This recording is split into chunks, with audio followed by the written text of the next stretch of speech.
El Señor esté con ustedes. Y con tu espíritu.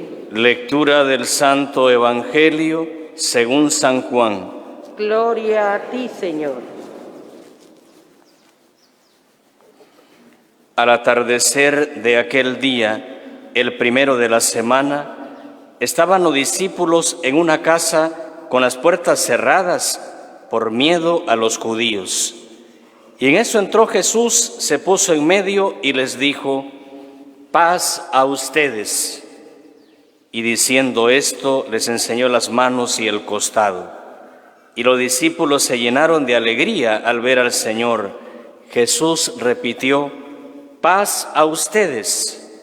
Como el Padre me ha enviado, así también los envío yo. Y dicho esto, sopló sobre ellos y les dijo: reciban el Espíritu Santo. A quienes ustedes perdonen los pecados, les quedan perdonados. A quienes se los retengan, les quedan retenidos. Tomás, uno de los 12, llamado el mellizo, no estaba con ellos cuando vino Jesús, y los otros discípulos le decían: hemos visto al Señor. Pero él les contestó: si no veo en sus manos la señal de los clavos, si no meto mi dedo en el agujero de los clavos y no meto mi mano en su costado, no lo creo. A los 8 días estaban otra vez dentro los discípulos y Tomás con ellos. Llegó Jesús, estando cerradas las puertas, se puso en medio y dijo: paz a ustedes. Luego dijo a Tomás: trae tu dedo, aquí tienes mis manos. Trae tu mano y métala en mi costado. Y no seas incrédulo, sino creyente. Contestó Tomás: Señor mío y Dios mío. Jesús le dijo: porque me has visto, has creído. Dichosos los que crean sin haber visto. Muchos otros signos que no están escritos en este libro hizo Jesús a la vista de los discípulos. Estos se han escrito para que crean que Jesús es el Mesías, el Hijo de Dios, y para que creyendo tengan vida en su nombre. Palabra del Señor. Gloria a ti, Señor Jesús.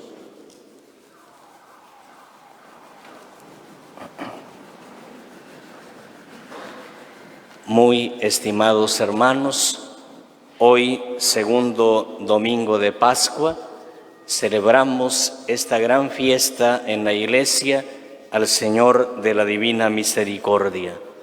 Pero conviene ir repasando el Evangelio para aprender. Y la primera idea que tenemos aquí es el miedo fuerte que tenían los apóstoles.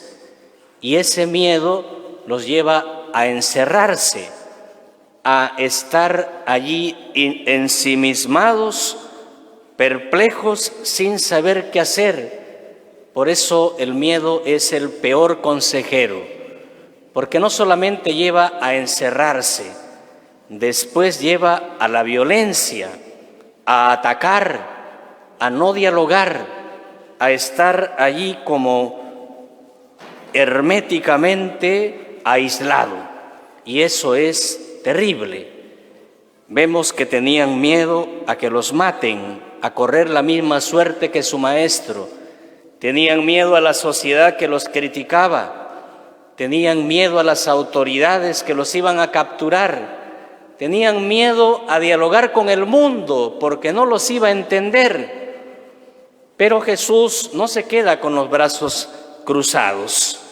Jesús tiene misericordia. Y lo primero que quiere hacer es quitarles el miedo.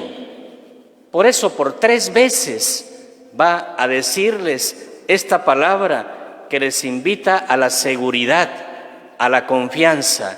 Es producto de su misericordia. No viene a recriminarles, a botarlos, a excluirlos. El Señor viene a reconciliarse con ellos, a transmitirles su perdón. Y les va a decir en primer lugar: la paz esté con ustedes. Es decir, vengo a transmitirles mi gracia, mi presencia, mi fortaleza, mi paz, para que boten el miedo y no anden ahí encerrados en una casa. Y vemos que no toca la puerta. Estando cerradas las puertas, entra Jesús porque le apremia ese corazón misericordioso y quiere dar esperanza y fortaleza para disipar el miedo. Esto es el primer gesto de misericordia que tiene el Señor. Ahora bien, podemos observar otro gesto de misericordia. No les enseña su rostro, no les dice, miren, ve, soy el mismo, aquí está mi cara. Lo que les enseña son sus manos, en concreto sus llagas, y también su costado, que está con la herida en el costado derecho, tiene la herida abierta. Entonces nos preguntamos, ¿por qué? ¿Por qué la resurrección no ha cicatrizado esas llagas? Las deja abiertas. Podemos vislumbrar un par de interpretaciones que me parece interesante. La primera es que es el mismo, no es otro, es el mismo. Son como, diríamos, señales de su identidad, de su ser, porque es el mismo crucificado, el que murió, es el mismo que ha resucitado. No es otro, es el mismo. Y eso es realmente importante y bueno. Y otra interpretación interesante también es que el Señor manifiesta sus obras. Las manos son expresión del obrar humano. Les está diciendo claramente una gran verdad, porque les dice Pedro, estas manos curaron a tu suegra, estas manos, discípulos, sanaron a muchos enfermos, estas manos bendijeron a los niños, estas manos transformaron el pan en mi cuerpo, estas manos se levantaron para decirle al viento, cállate. Son las mismas manos, pero esas manos que hicieron tanto bien, esas manos fueron crucificadas, pero nunca se rindieron, porque esas manos amaron profundamente. Y creo que eso tiene mucho sentido, porque a veces pensamos nuestra fe de una manera equivocada, siempre buscando nuestro provecho y bienestar. Por ejemplo, hay este pensamiento, si yo me acerco a Dios, todo tiene que irme bien, no tiene que haber sufrimiento, los negocios van a prosperar, voy a lograr todos los objetivos, voy a tener buena salud, voy a tener mucha plata. Falso. Esa es una idea protestante, ese pare de sufrir, que si vas a mi iglesia y pagas el diezmo, entonces tendrás muchas riquezas y darás un montón de testimonios. Eso no es verdad, eso no es cristiano católico. El Señor nunca ha dicho eso. Más bien Él, que fue justo, que se portó bien, y como dice San Pedro, se pasó la vida haciendo el bien. ¿Cómo terminaron esas manos que hicieron tanto bien? Crucificadas. Ahí están, clavadas en la cruz, pero no se rindió, porque esas manos amaron, y ese es el amor auténtico. El amor auténtico denuncia, el amor auténtico sufre, el amor auténtico está hasta el final siendo fiel, pero eso cuesta una factura cara, pero esa es la verdad. Entonces es la misma suerte que van a correr ellos, porque van a tener que salir a hacer el bien, a perdonar pecados, a predicar la palabra, a decir la verdad, a dar el criterio correcto de actuación. ¿Y cómo van a terminar todos? Muertos. Solo Juan, que no murió, pero también fue martirizado, aunque no murió en ese martirio, cuando lo metieron en una olla de aceite hirviendo, sobrevivió, murió después de viejo, pero todo el resto ha muerto, lo han matado. ¿Por qué? Por ser fieles. Hermanos, no esperemos una cosa media rara, de una especie de burbuja, como cápsula ahí, que nada te va a pasar. Eso es falso. No tengan esas expectativas extrañas.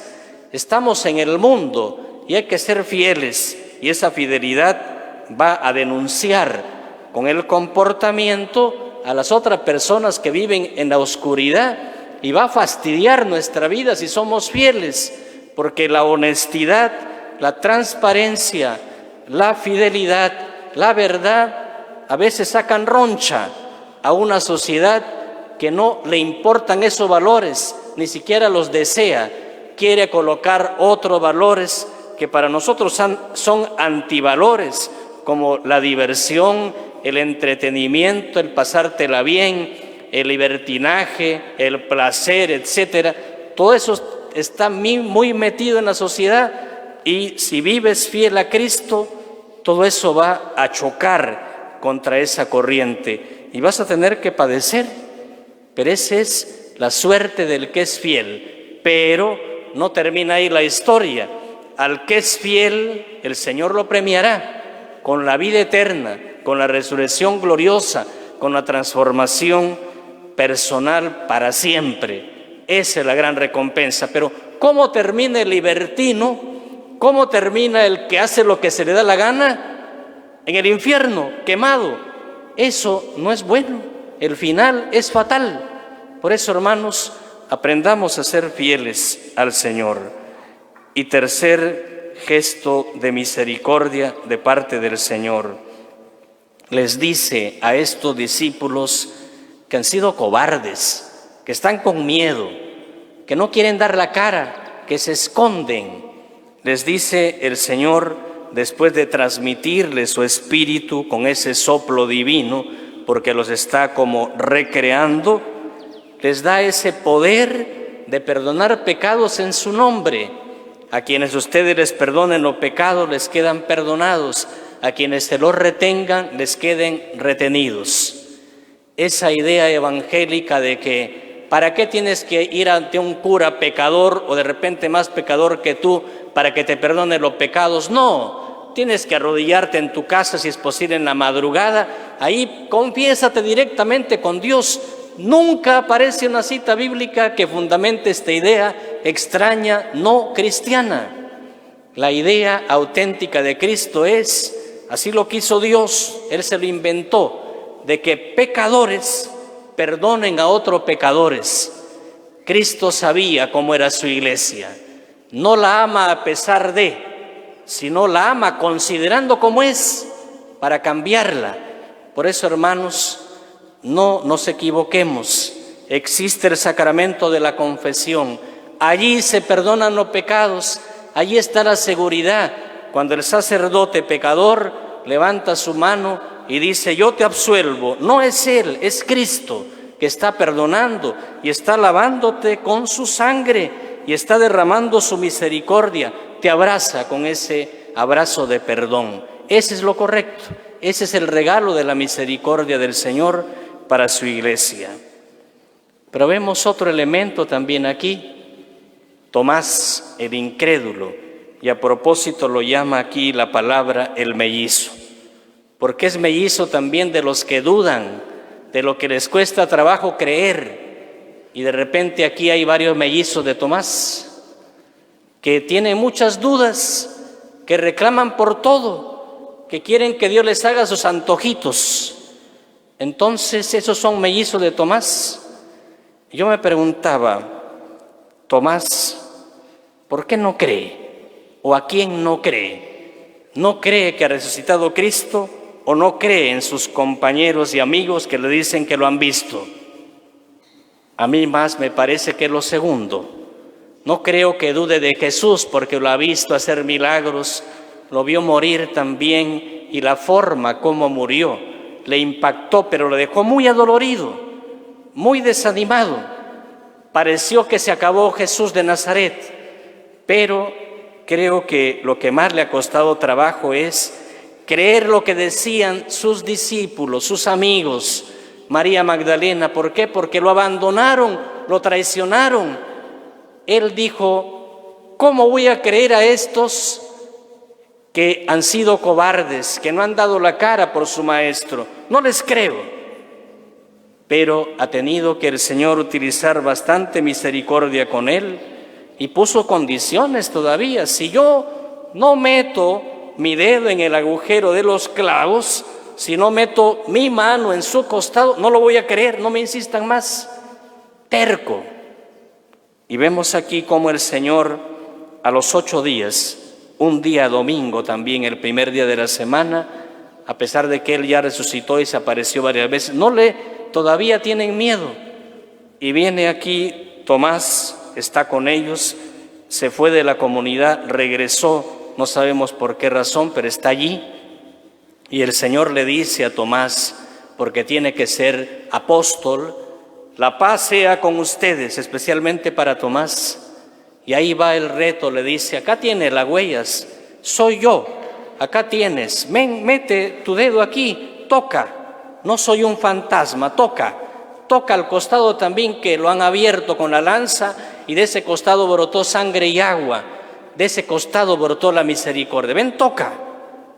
Y ese Tomás, de ser un incrédulo, un terco, un cobarde, se volvió el primer creyente, es el primero que dice que Jesús es Dios y por eso se arrodilla. Y ya no le va a decir maestro, no le va a decir Señor, sino Dios.